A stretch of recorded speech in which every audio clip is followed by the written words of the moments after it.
This is Let's Talk Tribe, the official Let's Go Tribe podcast, episode 94, recorded on July 30th, 2018. I am your host, Matt Lyons, and in this week's episode, we'll be talking about the trade deadline, and is Corey Kluber going to die soon? I don't know. Well, I'll find out that soon. We got a lot of stuff to talk about. It's mostly trade deadline because it is the trade deadline. There are trades, there are rumors. Well, there's been one trade that's mattered, but most of them have just been a bunch of rumors. Some are more plausible than others, but joining me to talk about all that and more, as always, is Mr. Merritt Rolfing. Merritt, how you doing? Corey Kluber's going to die? Or he might be, according to some people who get a little anxious over a couple starts in the middle of July. He's basically on the verge of being pointless. You know, I keep on almost writing an article about it, but I'm like, I'm sure it's probably nothing. But what if it isn't nothing? And also, it's one of those things you can't really tell what it is, because it's like nagging injury, probably. And those don't make very interesting articles. I've probably written 4 of them about Jason Kipnis over the last couple of years, but what am I going to say? Hey, he just looks a little crappy today. Probably his knee hurts. I don't know. He's looking a little crampy out there today. Yeah. Is that the way it goes? Yeah, it's just a weird. It's always just his knee is sort of hurting. Who else had an injury like that? I guess it's Jason Kipnis, his hamstring, and then exactly. Lonnie Chisenhall and his weak ass calves. What's with his calves? It's really unfortunate, but there's a lot of just random lingering injuries on the Indians, but. That's what the trade deadline's for, Merritt. That's what. I don't think I've ever injured my calf. Now that I think about it, have I? Really? No. What does that mean? Is it a muscle or a tendon? Oh yeah. These are the things I need to talk about in this podcast. Haven't you ever got like a Charlie horse in your calf? I guess, but it goes away in 10 minutes. It doesn't make me debilitated for 17 weeks. So what you're saying is just quit sitting around, Lonnie, and get out there.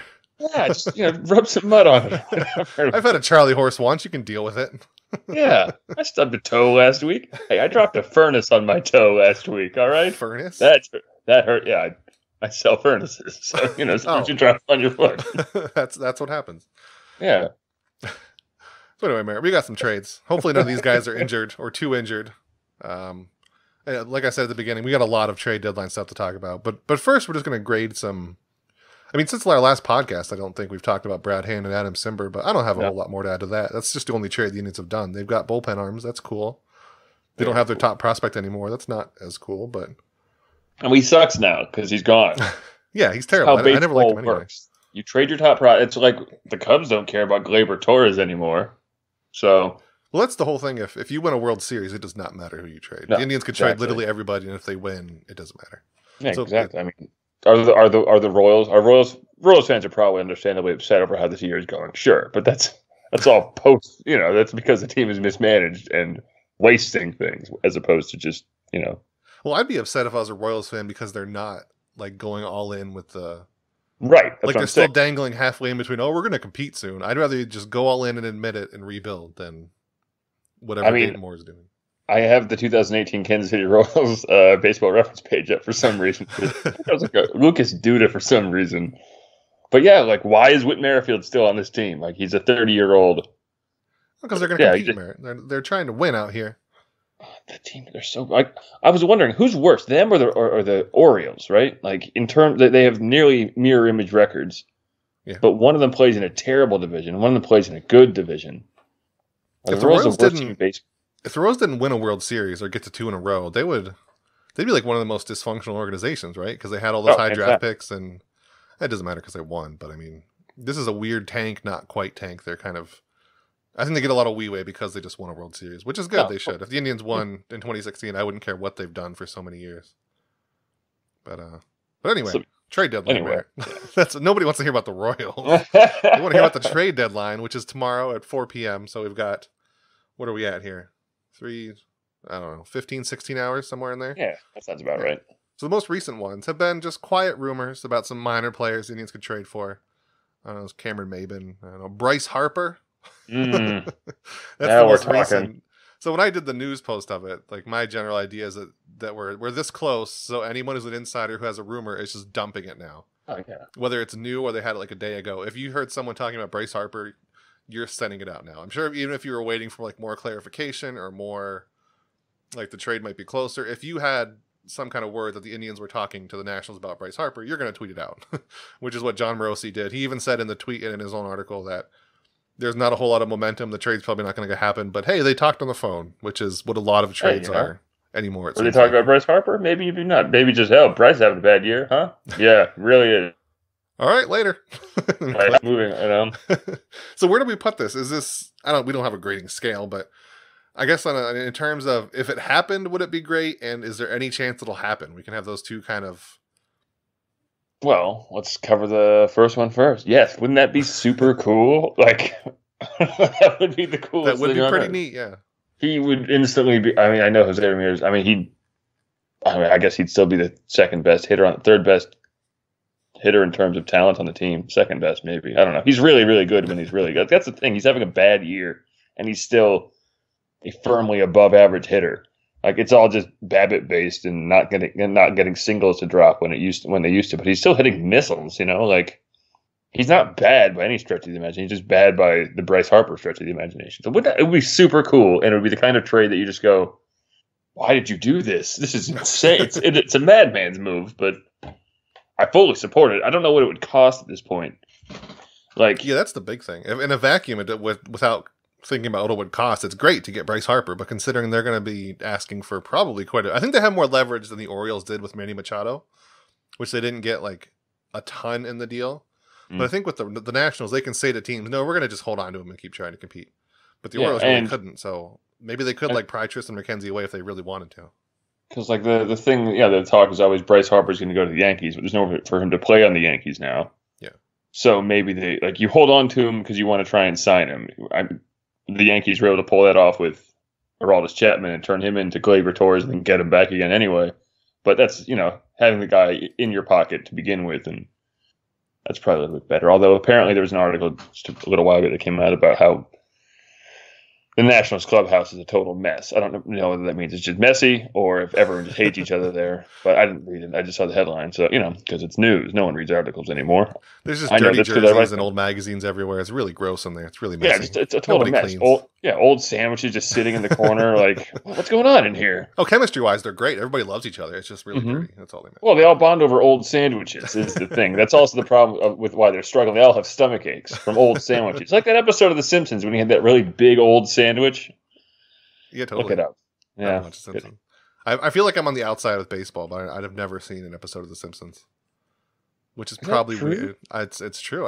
It's not like I personally avoided it. It's just I didn't watch it for the longest time, and then I never sought it out.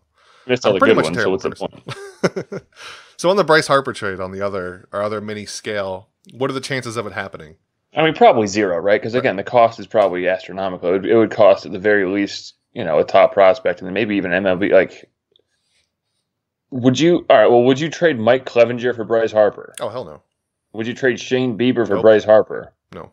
Would you trade Tristan McKenzie for Bryce and some other bitch for Bryce? Yeah, so, there we go. It's the same thing with Manny Machado again. You're getting him for just a couple months, and you have to hope he doesn't slump for a week, or else you just trade a huge part of your future for literally nothing. They don't need more regular season wins.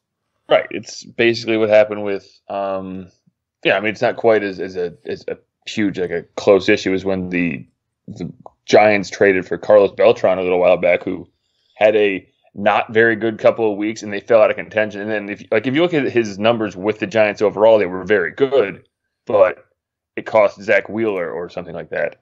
And so it just he didn't actually help the team, even though if you look at the numbers when he was with the team, he kind of helped the team, sort of, if you look at the aggregate. But yeah, if things were a bit more nip and tuck for the Indians, it might be a real problem if he had a couple bad games. But and it seems like again, go ahead. I just think it would be neat. That's all. Oh. I was gonna say it just seemed like it came out of nowhere that nobody's getting these rental guys anymore. But was I just asleep at the wheel for a while, or has this been? It feels like just a couple years ago you could trade a ton for just half a season of somebody, like what the Cubs did for Aroldis Chapman, which we've already talked about. It doesn't matter they lost Gleyber Torres because they won the World Series. Right. But I don't think anybody trades that much for even Aroldis Chapman for half a season anymore, do they? It's just like that's done now. You trade for guys that have 2 or 3 years of control because everybody at the same time kind of realize it's the same reason like nobody's getting paid in the offseason because everybody realizes how to win. And it's just get into the playoffs and hope you get hot and win. Like you don't need a Bryce Harper if you're already going to win the division. Right. And I don't know, like you said, it's a little bit confusing also because like a guy like Brad Hand. Yeah, the Padres are terrible. But that doesn't mean they can't be good sooner than Brad Hand would be, sooner than Brad Hand's contract being up would happen. You know what I mean? Like, so it's a little it's actually gone this way as it has. I would think that these rental guys would actually become less expensive because everyone agrees that they value cheap talent way more than a soon-to-be free agent. Like, the value of I don't know, even though it's turned out to not be the case for the Yankees, like with the Andrew Miller trade, that cost a pretty high prospect in the Indians farm system, plus some other bits. But even that, I don't know, like that. I don't know. I guess maybe a trade like that kind of seems like the right value for a rental, regardless of whether it's a reliever or like a Harper or Machado kind of a guy, because it's not your top prospect. That's why the Hand deal. I don't know. I've kind of lost my thread there. So are you saying like you're for or against the Hand trade because you traded McKenzie? Oh no, I'm totally fine with it. I mean, I don't know. I mean, Mejia's fine. He just was never going to play with the Indians. So what's the point? Mm-hmm. I know we didn't get to cover this on the podcast, but that was kind of the whole thing. Like they're full of catchers right now, and they're not going anywhere. And they're going to have, and one of them is going to play once every 5 days because Trevor Bauer has to throw to him. But I was fine with that trade because, again, you get a very, very, very good reliever for a while, and then you get an interesting reliever at the very least for even more years. But yeah. I mean, the fact that they traded one prospect, no matter what level, how good he is, for two relievers for several years is huge, I think. Yeah, no, but it's just but getting back to the valuing of prospects, I guess. I mean, all teams are run essentially the same. Like some are morons. But nice. There's teams that are way more on the cutting edge that have just gone full bore in terms of the analytics at the complete expense of every. Like you look at the team like the Astros, who have just completely, like when the new when Jeff Luhnow came in, he just he cleaned house and just redid literally everything from the ground up, and look how that's turned out for them. They may kind of put some things little more on the back burner than they should.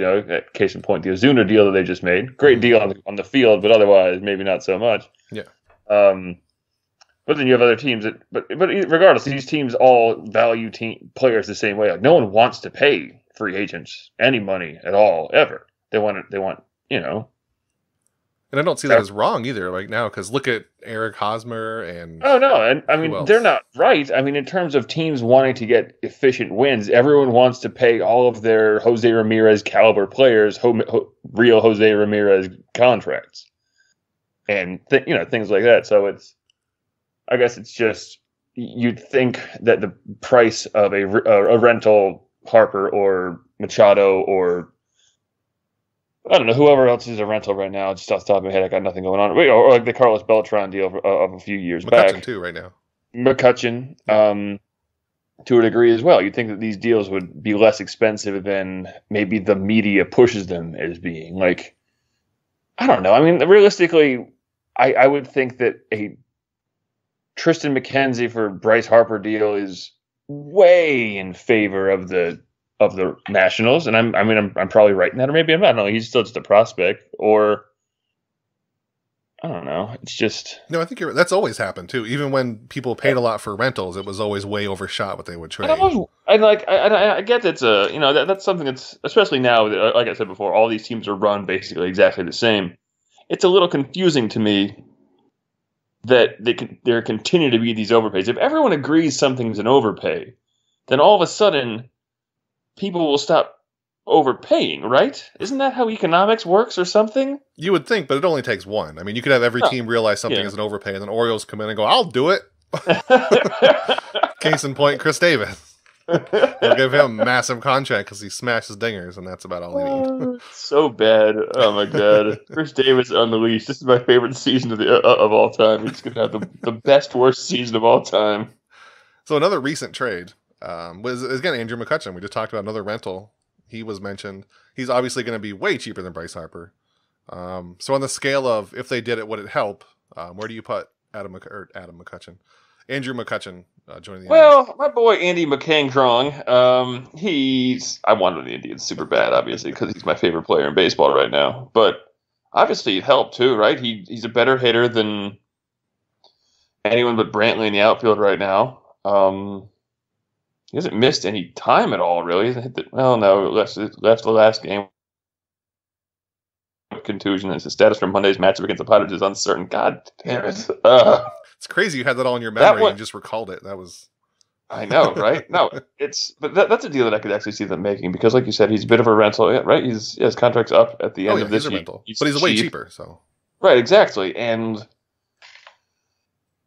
But like again, what is cheap? I guess in that case, I do think he'd still bring some value to the Indians. I think him going from what's the name of that park? AT&T Park to Progressive would definitely help with his power numbers and whatnot.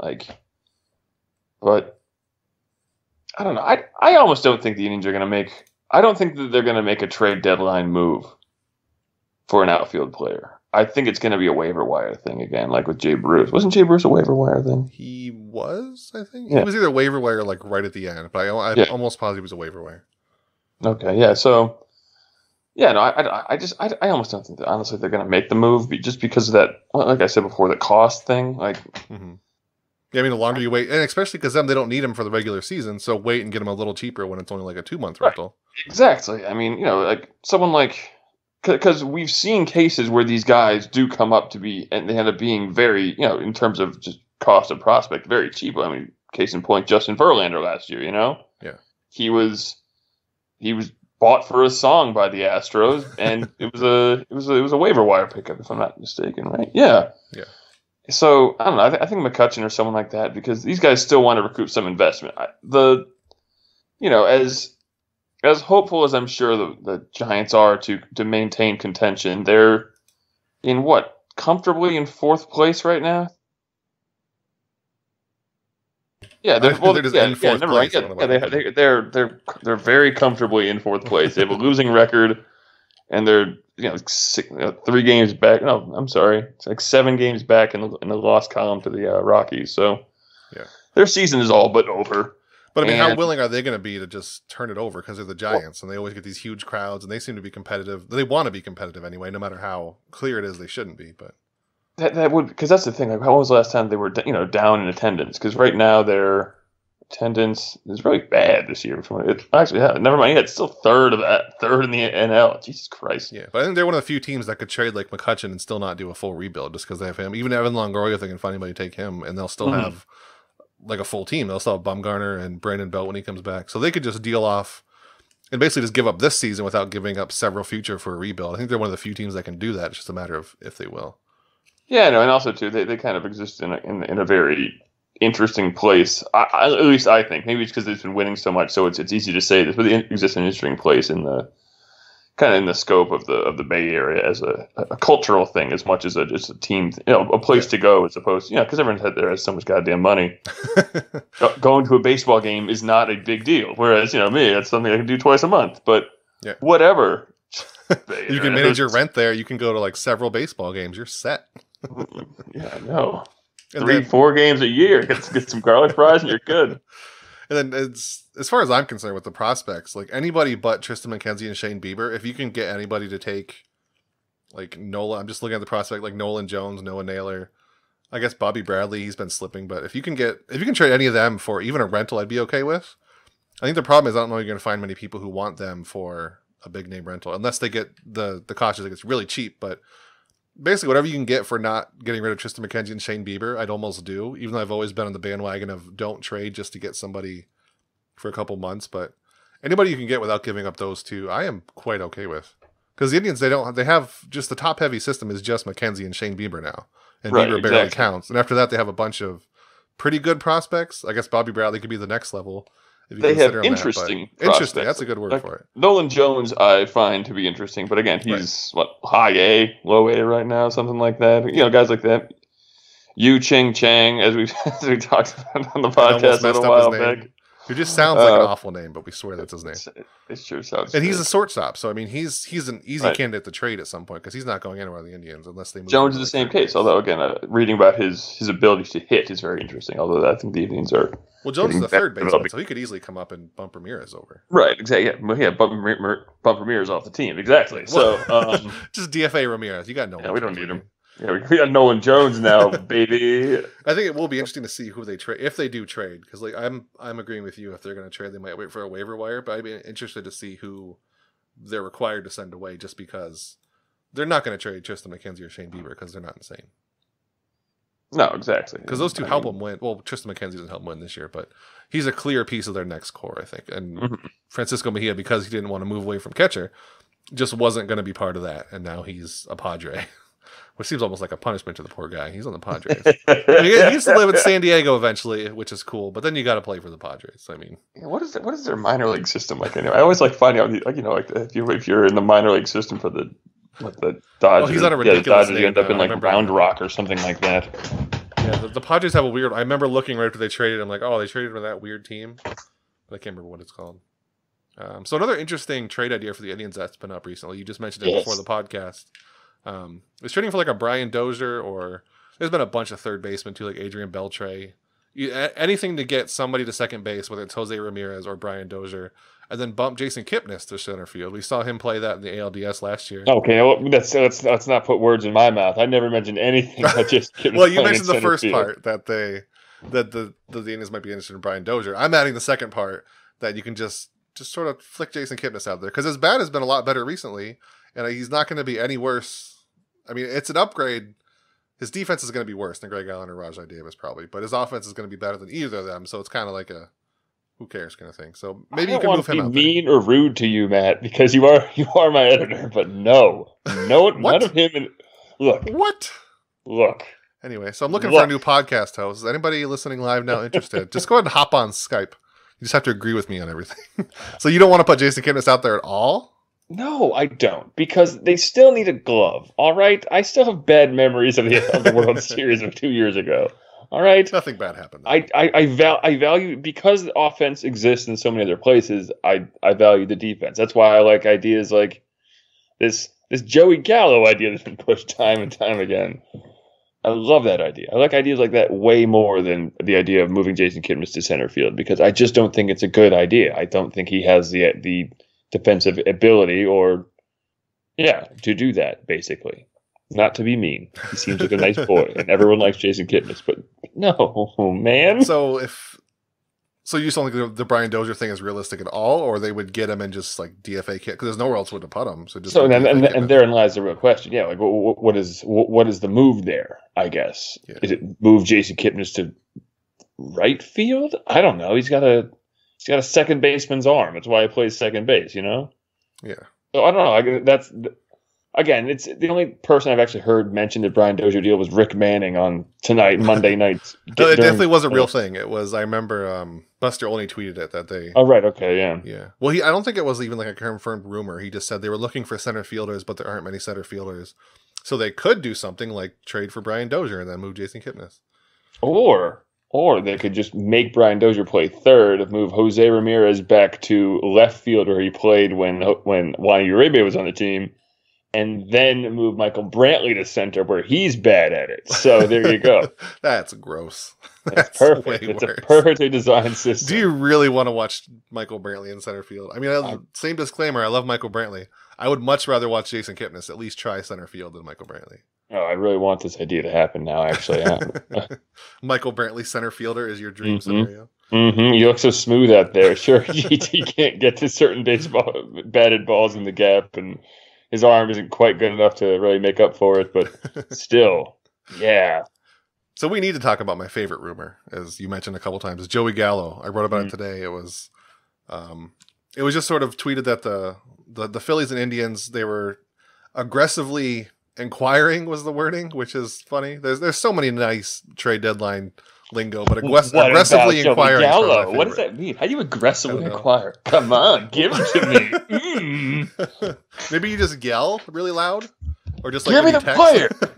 How's Joey Gallo doing? Hey, or when you text, you don't put LOL at the end, so it sounds really aggressive. Because you put LOL, it's just lighthearted. But yeah, all caps. Put the phone on speaker and yelling at it from across the room. But no, we both love Joey Gallo. I've come around on him. I thought it was a weird idea at first, and then the dingers. Idea. Who cares? The dingers, like the dingers. And it's really worth. So I wrote that he's bad on defense because I guess I just dumb and thought he was. But apparently a lot of Rangers fans coming to his defense that he's got an absolute cannon of an arm, and he moves quick for a big guy. So maybe he wouldn't be completely awful in right field. They said he's an athletic third baseman, but I don't know about that. But I don't know. Maybe he would be like a really good fit. Fast for a fat dude. Yeah. He's right. What? He's acceptably fast for a fat dude. Yeah, okay. No, I said tall guy. Fat dude. I mean, he is an absolute tree of a man. But no, he really is. He's a in everything he does in baseball, he's just a physical specimen. He just has a huge arm.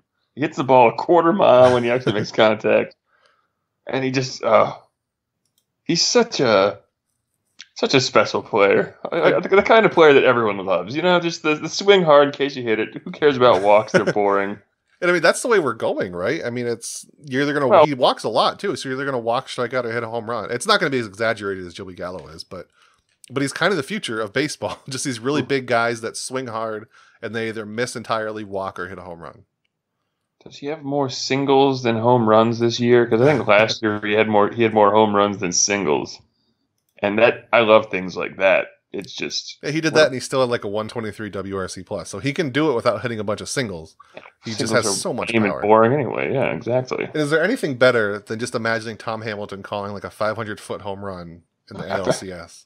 I just feel like he'd fall out of his chair. I love when he falls. I love Tom Hamilton falls out of his chair calls. So yeah, that would be fantastic. I think the only thing better would be listening to Rick Manning complain about him, because he would vociferously. And talk about his old teammates that weren't like that. We went up there, we shortened our swing up, and we... Meanwhile, Joey Gallo just hit a ball 700 feet. I wonder, there's guys like him, obviously, you want to, swinging for the fences and, shortening your swing up and trying not to hit it as hard as you can all the time, it's not the way the game is going. But there's some guys like him, or Stanton, or Judge, who I almost wonder what if they actually did do that? Like, they didn't try and utterly clobber. Like, they're all such like so strong. Like, could they actually have a higher batting average and just put up better offensive numbers while still hitting 38 home runs or something like that, just because they're so epically strong? It's something I wonder about every now and then, because some of these guys are just total beasts. I feel like we talked about it before, that it's hard to just change.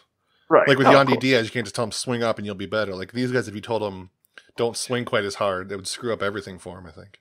That's the thing, though. Yandy Diaz has the swing of a man who chokes up on the bat, Yeah. Although, he did a home run tonight in AAA, so there's something for you.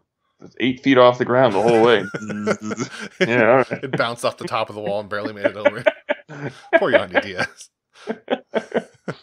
Is it a home run if he hit it through the wall? I assume that's what he probably did. He probably could, too. I mean, there were a couple when he was up. It was like 100 and something exit velocity straight into the ground. It's the most depressing thing in the world. I tweeted about that one night. Like his exit velocities were like 91, 97, 99, 106, and he was like 3 for 4 with 3 singles.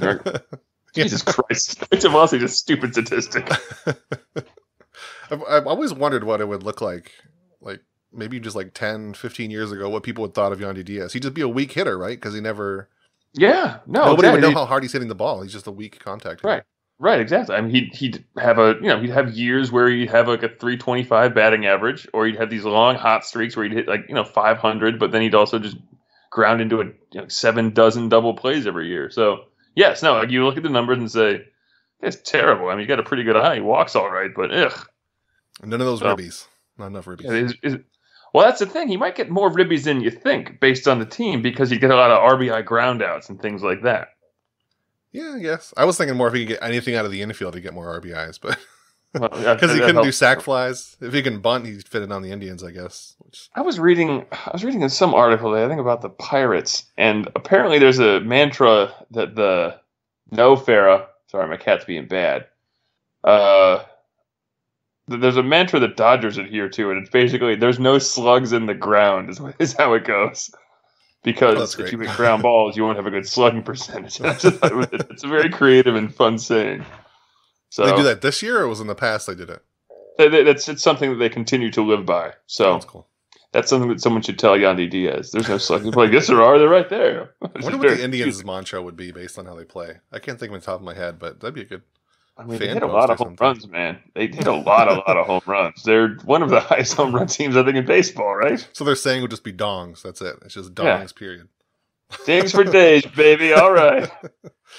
So, is there anybody? I guess we can just Kill the witch, maybe? That's a pretty... Because Ding Dong, witch is dead. Go ahead. I'm sorry. We're going to banner that somehow in Cleveland. Is there anybody else you want to see the Indians get? Because with the Indians, they keep them quiet who they're going to trade for. So assuming they do something between now and the trade deadline just for the fun of it, is there anybody that you want it to be? Realistically, not Bryce Harper, but... First of all, doo-doo. You said doo-doo. Did I? As soon as I said it, I wondered who was going to call it out. I don't know, because like I've been vacillating trying to write an article about this for the last couple of days, but like nothing really comes to mind too firmly. And I kind of wrote about how nothing matters at all and anywhere in life or anything like that the other day. You really subtracted some of the existential dread out of that article I wrote, by the way. I know. I tried. I kind of get the Indians in there somewhere. I did like nothing matters though, and that was good. And then the first day. But like so, I don't know. Like I've thought about what about someone like Billy Hamilton or Delino DeShields Jr. Guys who would just have no bat at all, but like at the very least they have a glove, and then that could at least take like. When things tighten up in the playoffs, obviously, and this is entirely where my mind is focused. It's the long game of being terrible at the plate might actually not matter quite as much as someone like Billy Hamilton, because if he does get on base, the impact that he could have over the space of 7 or 8 games, might it in terms of sample size and noise might actually be beneficial for the Indians because. Yeah, okay, so maybe he'll strike out a bunch and he'll have a 0 batting average for all of October, but maybe he'll get on base a couple of times, or he'll be a pinch runner, or his excellent defense in the outfield will steal a couple runs, right? So if you could have him in there and have him take 5 runs off the board over the period of 2 series even, I'm just spitballing and throwing numbers out here that don't mean anything, obviously. Someone like that, I think, like that's kind of what I'm looking for. I think is just a player who isn't, quote unquote, good, but has some sort of like physical dynamism that could impact the game in the small sense. Someone like Joey Gallo, I think, is a good example. He, again, not is. In the net, nothing more than a bare average player. He has lots of interesting things going for him, though, that could impact the game in a very small and central way. So he could run into 2 pitches in a game and win the game for them. Kind of like Roberto Perez did in Game 1 of the World Series in 2016. This is all a long way of saying, I don't know. Yeah, someone like Billy Hamilton would be cool, or like Delino DeShields Jr. would be cool. I would like them to get a bat. When Chris wrote that article last week about that was such a good one about the Cardinals. That's a great. See, that's what I'm. Like, that's the point I'm thinking. I don't know if the Cardinals will make those deals because they need to continue to put good people on the field, obviously, because otherwise their fans will get antsy. Like, they make a lot of money off their fans, and it never seems to show up on the field in terms of money spent. So they might not want to do that because they'll just piss off their ever angry fan base, but. No, the Cardinals fans are totally rational. They are nice, down to earth people. Oh, they're the best. They're humble. Obviously, I mean, it says it on their shirts, so it must be true. But again, someone like I didn't realize Ozuna was having such a bad year. Jesus Christ. Who? Dexter Fowler? They're all having terrible years. No, him. Ozuna and Pham are both. Yeah. Well, Pham's all right, isn't he? He's rated 99 OPS plus. So so with all those Cardinal guys, I don't know if Chris mentioned it. I didn't see, but they all seem like really good change of scenery guys to me. Yeah, especially Dexter Fowler, because the GM called him out. His manager was awful. Mm-hmm. No, and I think he could definitely be a guy who could have a nice impact. Again, he's 32, signed through 2021. I don't know if the Indians. I just don't know if the Indians would A, go for it, B, want him, or C, be able to afford it. Because he's still going to cost something. Like, they're not going to just get rid of him. They don't want to dump the contract, and then you don't want to deal with that contract because somehow, some way, they're going to try and pay Francisco Lindor at some point. But someone like Ozuna or Pham, obviously, are both guys that I would be interested in. Like you said, I think they could be good change of scenery guys. They both have had terrible seasons, but were very, very recently, like, stupendous. So either of those guys, I think, would be a nice one. But again, someone who's flawed but has a prodigious talent, like your beloved Joey Gallo, or someone like Billy Hamilton, because the Reds, by the time they're contending, he's not going to be there or be any good. So if I were them, I'd want to recoup something for him now when you could still maybe, get something out of him. Now, as a counter to your Billy Hamilton, have you considered fuck defense? Like, just a little bit. Mash dingers, forget defense. Yeah, I see where you're saying. However... Well, look, I mean, they already have Rajai Davis and Greg Allen, so if you want somebody who can just run around and catch a ball and be fast on the bases... I do want that. Is Billy Hamilton enough of an upgrade? Yes. He's literally the best center fielder in baseball. But... Man, I don't know. I'd rather have a bat than somebody... I get the horrors of 2016... No, I know, but as a counterpoint to your mash dingers theory, the Indians are second in the AL in home runs. They do that already. Why are they only second? Why can't they be first by like a mile? Dream big, first? man. I guess it must be the Red Sox, huh? No, I think it's the Red Sox. Yeah, they have JD Martinez, whose name is everything you want it to be, just Dingers Martinez. There you go. So no, I wouldn't. I don't know. I don't like Billy Hamilton. I had a list of don't wants, and it was first Billy Hamilton. Really? Because I saw people saying that. I don't know. I just don't want another fast guy in the outfield who can't catch. To me, Rajai Davis is enough of that. I think. I know you.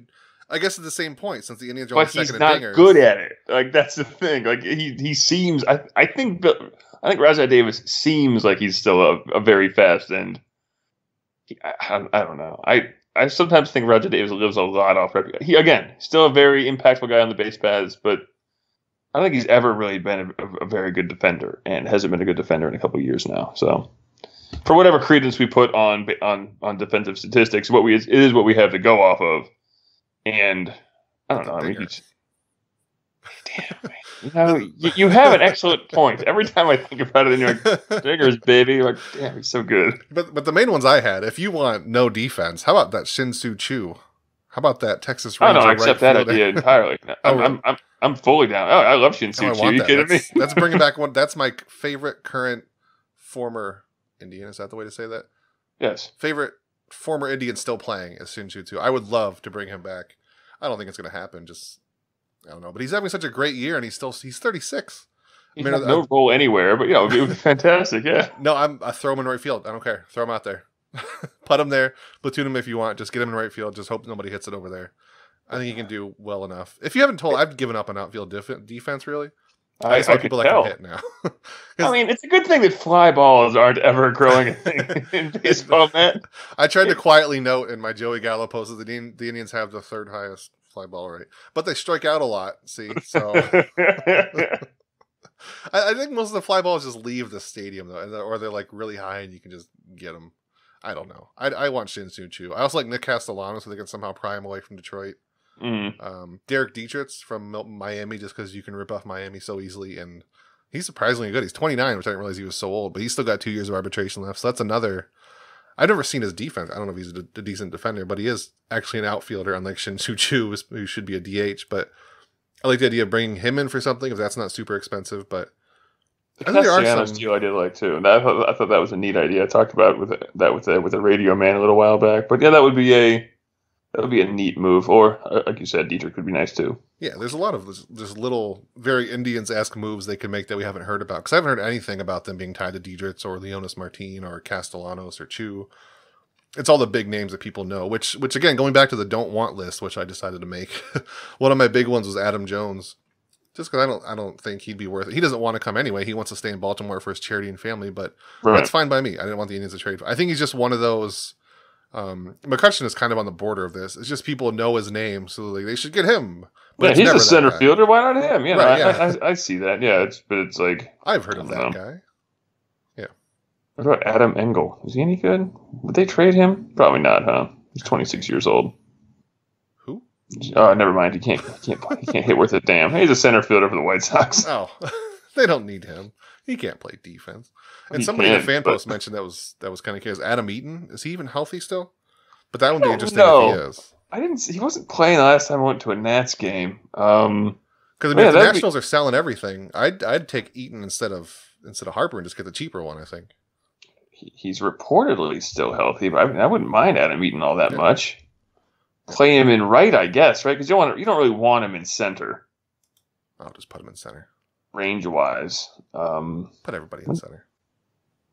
And then they'd have him for a couple of years. Yeah, see, it's another one where they have him. I think at this point, the Indians are going to trade for control. I don't think they're banking on this year, but they're also really keeping an eye on next year and the year after. Because, I mean, the biggest thing was the bullpen going away, and now they've got two big pieces of that already. I guess Adam Simber isn't a huge piece, but they have Brad Hand who can carry him through next year and just get somebody else in free agent. But I think they don't see their window closing after this year. So I think of course not. No, the pitching staff's still there, and they still have their two MVP candidates. So it's hard to say a window is closed just because you lose Michael Brantley, a man with no calves, and Jason Kipnis. Yeah, it's not. You still got a lot sticking around. So with all this trade deadline talk, Merritt, let's talk about something else important. I want Adam Eaton now. Go on. See, isn't that a good idea? That wasn't a fan post. It was, I think his name is Ambient Tribe. He did a post. He just sort of noted, but that's a really good idea that I like, is Adam Eaton. I think he'd fit in there. But the more important thing, do the Indians need to do anything? You kind of wrote about this last week. I think I might have played up the fact that they don't need to do anything in the post. You kind of did, and you're right. Again, you removed all the existential dread and misery that I really had baked in there. But it comes back again to the fact that the Indians, they're going to win the AL Central by 1.5 miles.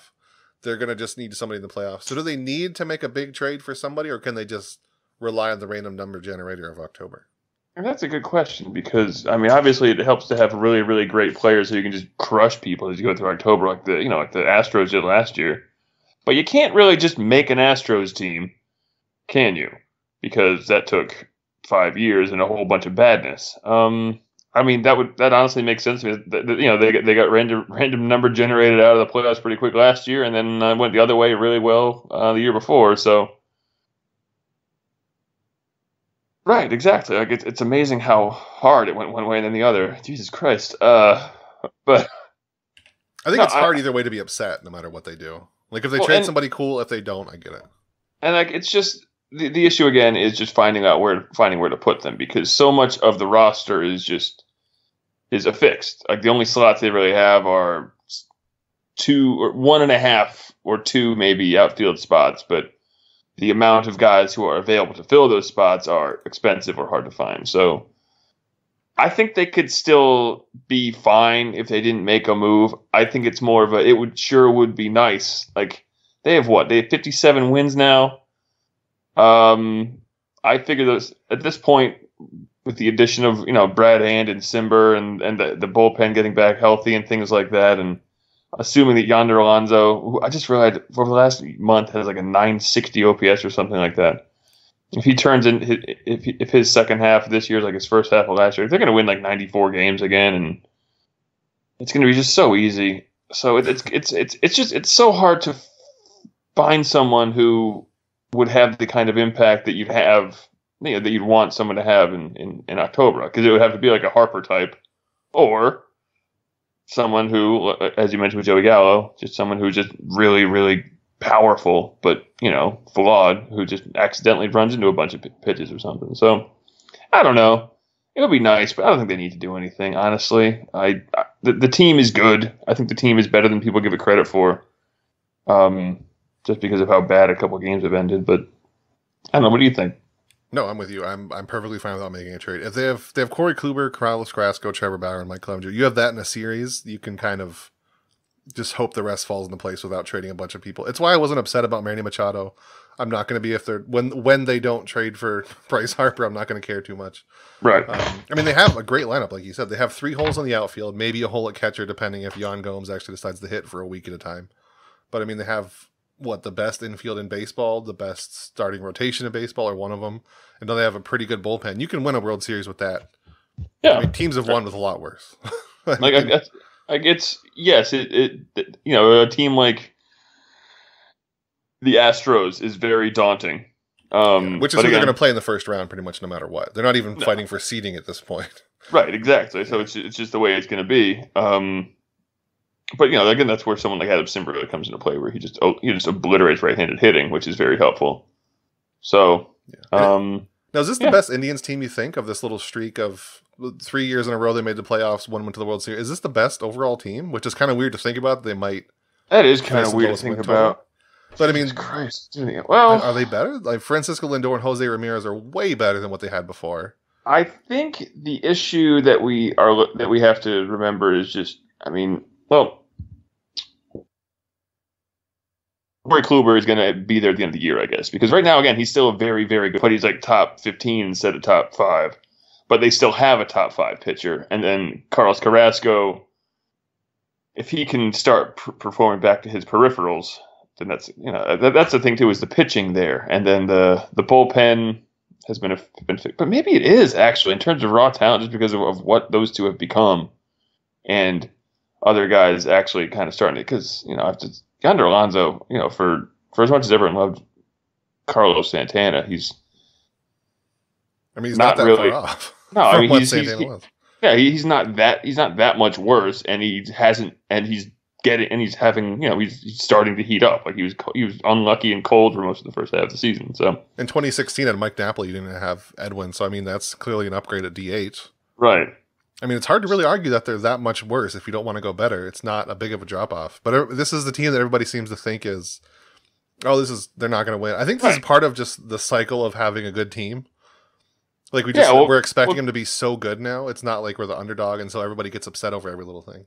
Well, because like last year was supposed to be the time when they actually win the damn thing, and then did he hit another home run? Okay, no, he only had 2 home runs. Sorry, I'm checking Indian stats while I talk to you. Last year was supposed to be the game where they actually win the thing, and it ended heartbreakingly. So now we're just irritated, and the season has almost no meaning. It feels like so. Right. This is almost kind of a not depressing, but not the worst either. It's a weird part of being a fan because there's a whole cycle. It's you're really bad for a little bit, you rebuild. That's kind of fun because there's no pressure. You're just really crappy, so who cares? Yeah. Then you're the 2016 Indians where you come out of nowhere.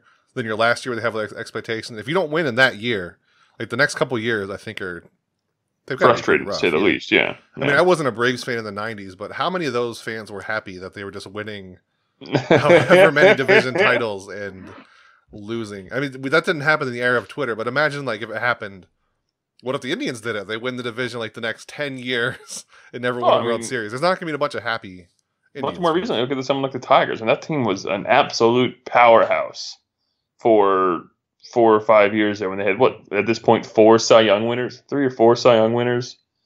And then like Anibal Sanchez was like their worst pitcher at one point, and they just had a Triple Crown winner and just an absurd offense, and they just didn't win anything. So yeah, that's true. They just had the 1 World Series appearance, right? I don't think they had another. Yes, they only had the 1. Yeah, because because every year they were a little bit worse. They were kind of like the Phillies after they won in 2008. Yeah, 2008. They lost the Yankees in 2009. Yeah, because then they lost the World Series, lost the LCS, lost the LDS, didn't make the playoffs. Were in 2nd, 3rd, 4th, and 5th. They were so perfect. Yeah, it's just weird how it works. It's just the cycle. But yeah, this is this is probably the best team they've really put together so far, and it's funny to think it's not like it's over after this either. Because again, the entire pitching staff is there through at least 2021, I think. Right.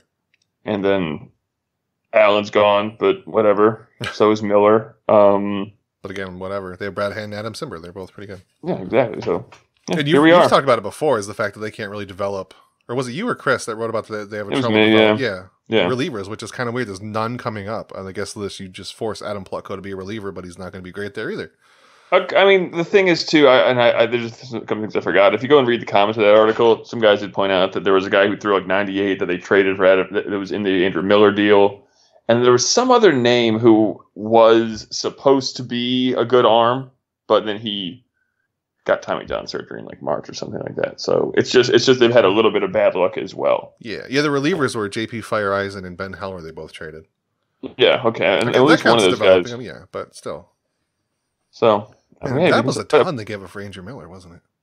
Well, I mean, again, was it worth it? It seems like it was absolutely. I'm just saying at the time that's so much to give up. Because that's a conversation for an entire podcast. Is what is worth it? When it comes to a trade, like for instance, what makes it not worth it with the Francisco Mejia deal? Like if he wins an MVP, if he hits 300 and turns into offensively a Victor Martinez. kind of a bad. If the Indians win the World Series, getting Brad Hand and Adam Simber? And let's say they didn't win the World Series, but they just continue to contend. Or even absent that, let's say Brad Hand is very good, but Mejia is, he becomes Mr. Padre too. Like, is that worth it? I don't know. What if he's just pretty good for a long time? What if he's like JT Realmuto, basically? For 8 years or something like that. I mean, winning the World Series is such a huge threshold. If they don't, I'd care a lot more about how good Francisco Mejia is, I think. Yeah. But I mean, if they win, I don't care if he wins like 7 MVPs in a row. If Brad Hand plays a huge part in the Indians winning a World Series, he can be a Hall of Famer. I'll clap for him. I don't care. But I mean, if they don't, even if he's like a JT Realmuto for a few years, that's going to hurt a little bit if the Indians don't win the World Series from it, because they're not going to have a great catcher for a long time unless Eric Haas is really good. But again, this is the thing that so many people have talked and written about, like what makes a good catcher. We still can't quantify what makes a great catcher. So maybe he would put up the numbers, but at the same time, the Indians would in the net be worse. Who knows? Because if he's not being a good catcher, and all the other small things, not just the framing, but the things we don't have ways to track yet, I guess. I don't know. Yeah, but this is all what makes the trade deadline so fun. I don't know if it's more exaggerated in baseball than other sports, but there's so much gambling basically with the trade deadline that it makes it so much fun to talk about and think about. I guess other sports are the same, but in basketball you can just assemble a couple people in the offseason and who cares? But baseball just takes so long to make a team, and you can bring it all so close to winning and then gamble on one player and either works or doesn't. That's one of the things I like about it so much. I hate it because the Indians don't. Bull crap. All right, Merritt. Every Monday, we ask everybody on Facebook and Twitter for some questions. I don't think anybody responded on Facebook. You're all slacking. You can email me, mattar.lines@gmail.com. There's another email. Don't email it. I never look at it. You can email me, too. No, don't do that. I won't tell you my email address, but you can email me. If you can find Merritt's email and mail him a question, I guarantee we'll answer it, whatever it is. You got to track down his email, though. We will find it, and we will get it. It's super hard to find. I promise you. So our first one on Twitter, @SBradyArtist, he wants to know, is there a particular reason Corey Kluber's strikeout rate is down this year? Has he changed his picks, Mitch, just to finish stuff, etc.? Also, we'll start with the first one, then we'll get to the other one.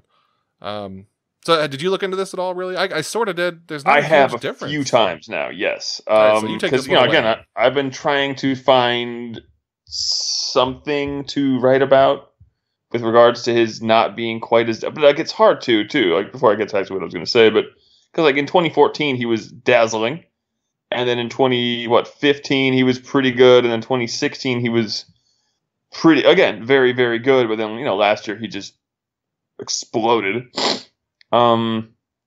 Excuse me. I think one thing I noticed was that guys are more aggressive with him now.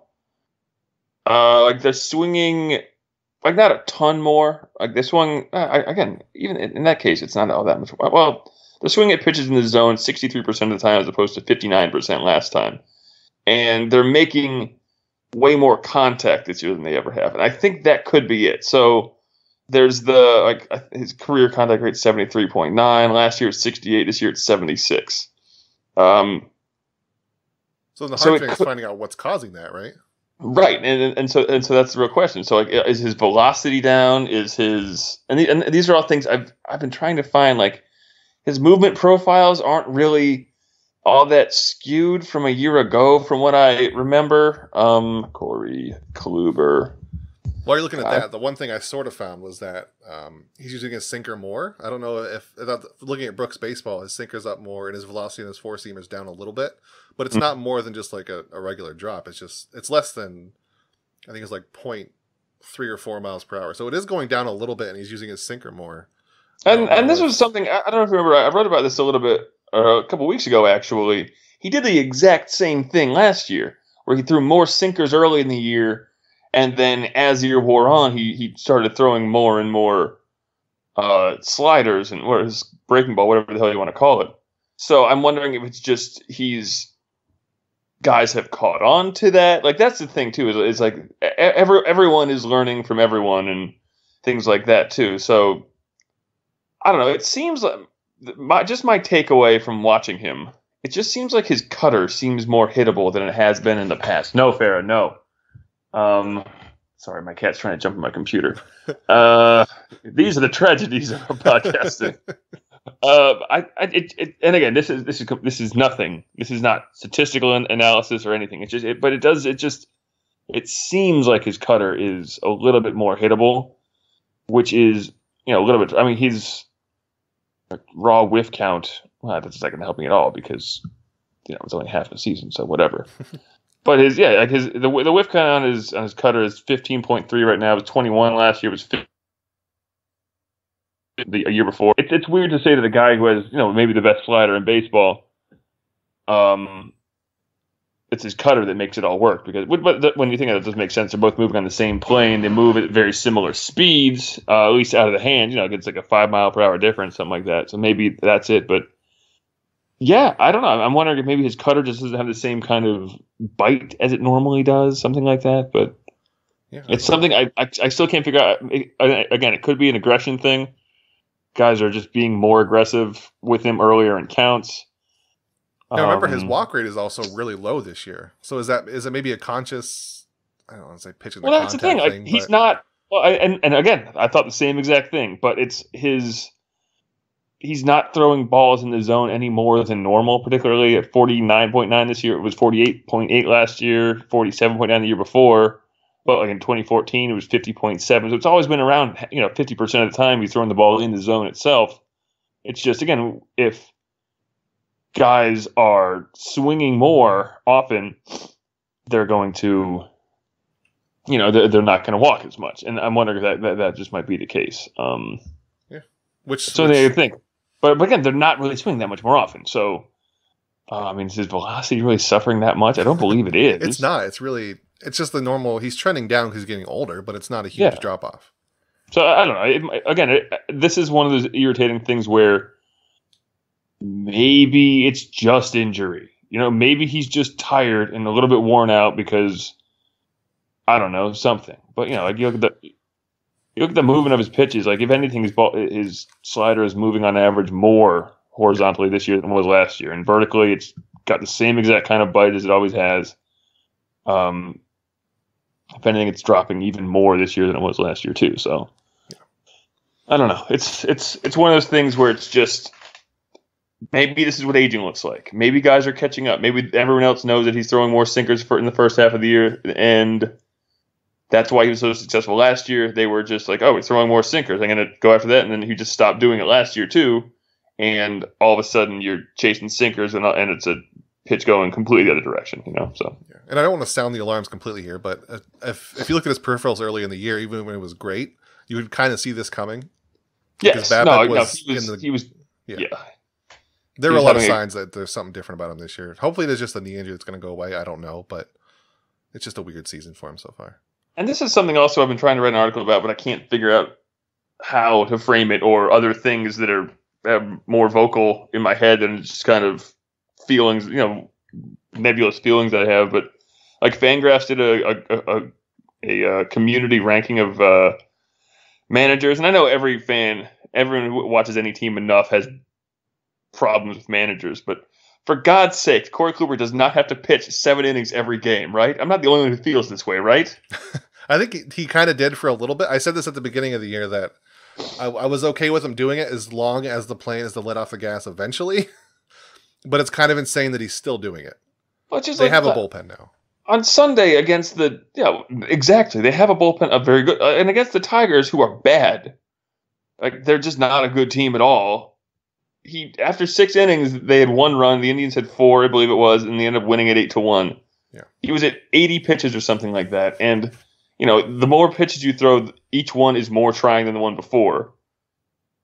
Take him out after 6 innings. He has a knee problem. Let him, give him some extra time and maybe give him an extra, get another guy to bring Adam Plutko in to pitch a game or something like that. I don't know. Yeah. No, I completely agree with you. It was, I feel kind of, I thought I was onto something early on there, that maybe Tito's plan was to just overload his pitching staff at the beginning, get a bunch of wins, and then let him coast at the end. But it's clearly not. He's still doing it. I don't get it. You have a bullpen now. Use it. Yeah, they have. They added 2 more arms. They have more guys coming back, and they found 2. Plus, guys like Dan Otero and them are much better than their numbers maybe say. So I don't know. Yeah. All right, Mary. Our last question. We talked a lot this time. We had so much trade deadline stuff. It's amazing. So we only have time for 2 questions this week, but our next one I think is a really good one. My initial answer was going to be quick, but then I think there's more to this one, which was kind of interesting. At the new recusant, he wants to know. It's recusant? Recusant? RECSUANT. Can I just not read? Is that a thing? Am I illiterate? RECU. Yeah, recusant. It's a word. It's like when I use. I can't read. Good thing I don't write. Some weird word in an article recently, and you didn't edit it. I'm very happy. Anyway, will the Tribe trade Trevor Bauer if he rejects their long-term contract offer? Now, initially, my first idea was no, of course not. They're not going to do that. That's dumb. But then also, he's not going to sign a long-term contract. We already know this. There's no sense even offering it to him. He said that when he exits arbitration, he's going to be doing 1-year deals because he wants to. He's going to get a ton of money every year and then just pitch where he wants to every year. It's going to be a new idea. It's going to be really interesting to see. I don't know how many of them will be with the Indians just because he's going to be like, 20, 30, 40 million a year, depending on how good he is. But they have him at least through this season, next season, 2020. And with how the trade market is, with how much you can get for players with control, I mean, not this year, of course, maybe not even next year, or I guess it'd be next year, but so next year, if Tristan McKenzie comes up, if their pitching staff looks good, otherwise, would it be worth it to trade the massive return you can get for a year and a half of Trevor Bauer if he looks like a Cy Young winner again? Because you're not going to get him long term. That's just not going to happen. It's more interesting than I thought. The idea that you could get a ton for Trevor Bauer and completely remove having to rebuild depending on how much you get for him. So what do you think? Do they trade him at all between now and 2019? Between 2020, I mean. Quick sidebar. Can I say dick on this podcast? Well, sure. Okay, good. I think the only reason him not getting on a long podcast because he doesn't want to get shot in the dick with a paintball gun is a little overblown. No, it's not that. If someone offers him $200 million. Oh, no, I fully believe he's not going to take it. I really think that he... I don't know, man. No, it's... Kyle Boddy was tweeting about the fact that... Everyone has a price. But anyway, to answer the question... No, I don't think that's a good idea. You're gonna get a lot, a year and a half of potential Cy Young. I mean, it's gonna be a lot. It's gonna be a lot. Where would the Indians be at that point? I guess too. I mean, one would assume that the Tigers, White Sox, and Royals will still not be very good in 2 years. It's a long time. The White Sox at that point might be better than we think. If some of their pitching arms actually start developing. The Twins are a bit of a wild card because I have no idea what's going on with that team. But, I mean,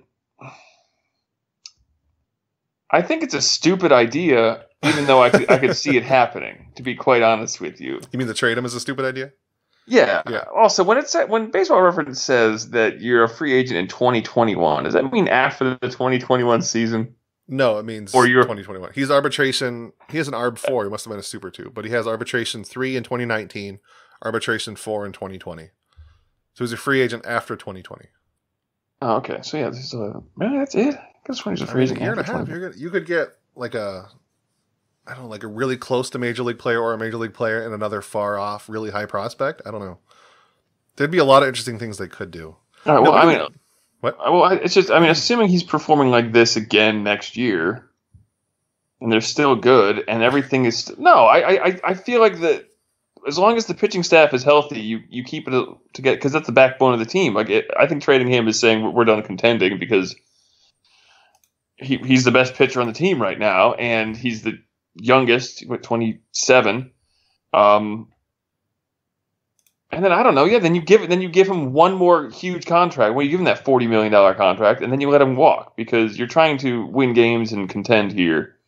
I just think that's a little bit too trade happy, I guess. Now going because back to again, in a year and a half, I'm assuming they're still good and they're still contending because they still have two, again, MVP caliber players in their early 20s. They still have the entire pitching staff. Corey Kluber is their third best pitcher at that point. I assume I'm again making a lot of assumptions here, but I'm assuming Shane Bieber, fine. He figures out he figures out throwing all the strikes all the time maybe isn't the best idea in the world. Or whatever will make him great. Yeah. But if Corey Kluber is all of a sudden your third or fourth best pitcher, and then they still have a bullpen, and they pull another bullpen arm or something, no, it seems a little crazy because assuming again, maybe it's a big assumption there's still a contending team in 2 years. I don't think. Yeah, no, 2 years I think is too far away. I don't think they trade him for the rental. Because I think if they're competing in 2 years, I don't think there's any way they trade him then. It's next year where I have the question if they trade him for a year and a half of control. But in 2 years, unless they're completely out of it, which is super depressing. But if I think there's no doubt they trade him then. Well, then my question to that is, what is the goal in that case? Obviously, the goal is to get other players with more control. But in the less nebulous sense of what kind of player are you trying to get then, if not a Cy Young caliber pitcher who can throw 225 innings and then also pitch in the, I guess that'd be a strength for strength thing. If nobody comes through in the outfield and then you don't know Michael Brantley anymore, you have Greg Allen, who we're assuming at this point busted, Bradley Zimmer busted, and then you have nobody. I guess if you trade him for some amazing superstar outfielder and a prospect or something. Andrew Benintendi, maybe someone like that. Yeah, something like that. Okay. I mean, yeah, that's it'd just be a big strength for strength thing with the control in mind too. But going back to the idea of him I would sign up my dick safety along with him. I'll get shot too if he gets a longer contract. Because Trevor Bauer, if he thinks something is better, he's not going to do it. I will shoot myself in the dick with a paintball gun if he signs a long contract. All right, that's a post idea. All right. Check that one off in a couple years. I mean, can you imagine Trevor Bauer, for anything you want to say about it, if he has something he thinks works, unless something major comes along that for some reason he doesn't think this will work now, he's going to do it. He's going to keep signing 1-year deals until he retires, I think. All right, I'll say I agree with you, sort of.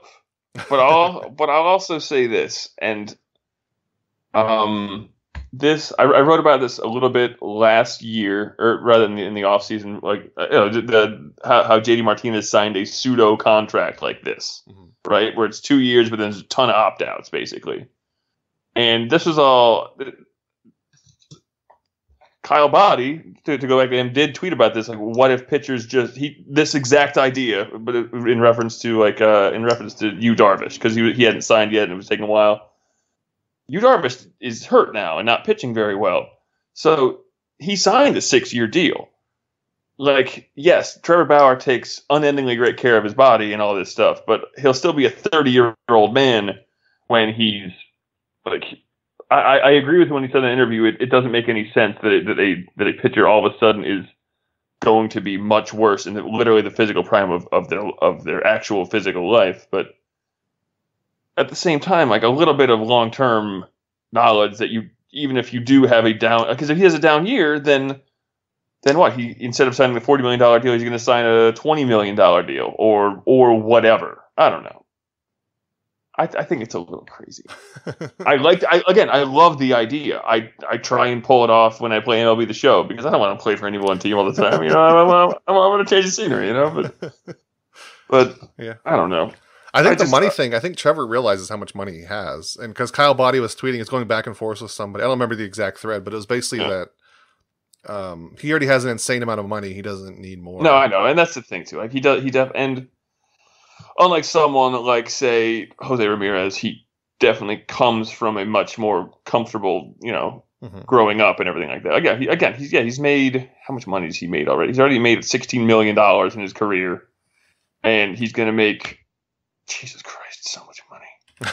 Trevor Bauer or Jose Ramirez? No, Trevor Bauer. Oh, yeah, just in arbitration, he'll probably make, 15 or so this upcoming year, and then another whatever the next year, 20 something. Yeah, obviously he's set for life. He has generational money on top of whatever it is, his parents did and stuff like that. Too, he's one of the few that I believe he's doing it for baseball. It's not like he has a big heart. He's just crazy. He's just an insane person playing baseball. No, exactly. No, if you listen to him talking, if you listen to an interview with whoever that was, no, the man is he's a madman when it comes to baseball. Right, and I love it. It's not cool. A bad thing. I love it, yeah. No, exactly. No, it's for some reason I love Joey Votto. They're just, These psychos. Oh, I want those two on the same team, and I want like them to be mic'd up all the time. Oh, God, so yeah, no, I think, I still think they'll sign a long-term deal and then get shot in the dick and go, I don't care, I have $200 million, and also I got shot in the dick. What would you rather have? Some poor 34-year-old Trevor Bauer is going to get shot in the dick. See, that's what it's going to be. Yeah, like I'll do a whole bunch of one-year dick and be like, you know what? I'm sure my buddy's kind of gotten over that or something. All right, man. That's a good place. A 2-year deal, or a 38-year-old signs a 2-year relief. That's good. He gets shot in the dick for signing a 2-year relief deal, probably. Yeah, that seems like a good place as I need to end it, Merritt. We've talked about it. We had a lot of trade deadline stuff. We missed a couple weeks, but I don't intend to miss anymore. It was a crazy month, so we should be back next week. Oh man, I got to travel the next 6 weeks, so I can't. But only on Monday evening. I'm replacing you anyway because you didn't agree with my Jason Kittens idea. I forgot about that. Yeah. So this is your last podcast. So don't even worry about what you're doing. I've got plenty. I've got people, Merritt. I got friends. I got so many friends. You don't even know. Merritt, we'll talk to you next week. All right. Have a great one. See you later.